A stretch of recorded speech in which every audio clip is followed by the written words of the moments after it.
And the president also talking a little bit about immigration. I take one day off from this network. And what happens? There is news. That's as what it you get, relates Griff. Didn't you to know? You're the not border. supposed to take a day off? Yes, no.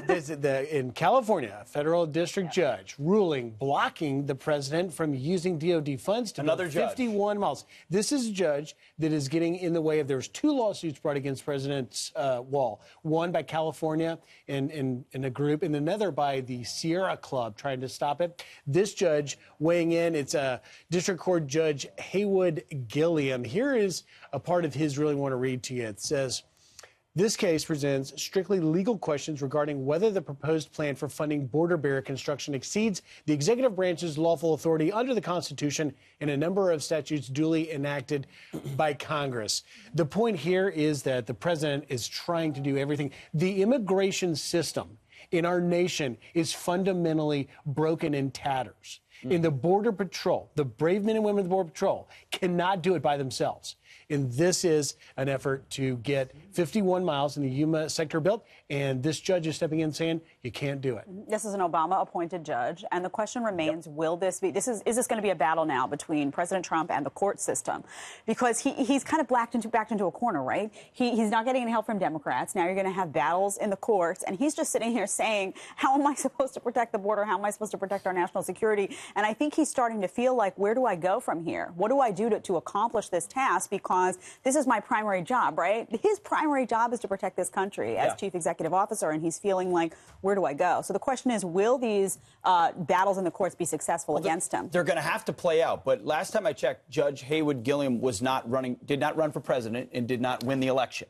So, no, but if you step back, all these circuit judges are circumventing and undermining a duly elected president's ability to secure this nation. He declared a national emergency to divert funds from the DOD to border wall construction, which the Pentagon has complied with. That is what's being blocked here. It'll play out in the courts, and we all said it predictably. That's He right. declares the national emergency. Some district court judge will declare it unconstitutional. It'll have to get challenged. It's all part of the deep state resist movement of this president. This is an Obama judge, as you said. That's right. They hate Trump. They're going to find the right circuit that they hope to get the right ruling. Here we are again, a president trying to deliver on his campaign promises, blocked by the judicial system.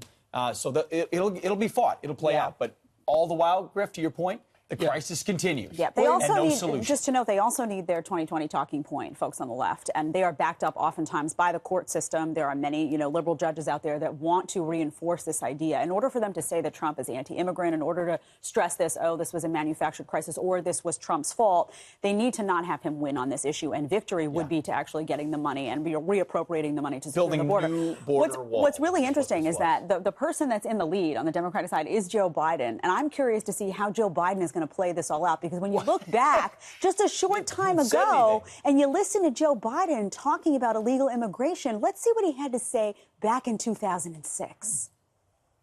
The Democratic position also recognized you got 11 million illegal aliens here.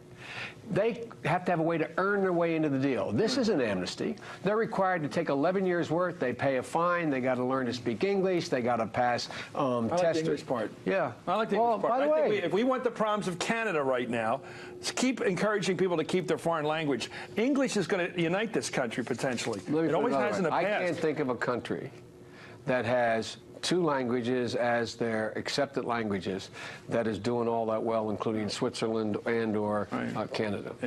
Whoa. Can't say that anymore in the Democrat Party. First of all, illegal aliens. No. They're undocumented immigrants. That's what you have to say now if you're a leftist or a Democrat.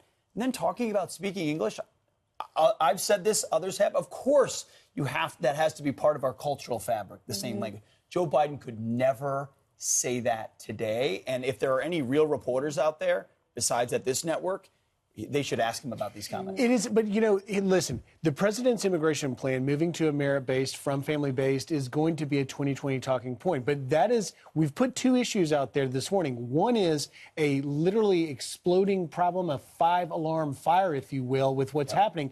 And what that judge ruled on, by the way, is in Yuma, where they've had more than 50,000 apprehensions alone, unprecedented for that area. So when you look back at Democrats speaking, as you would say, perhaps, honestly, logically about what to do. Yeah. Where are those comments from anybody?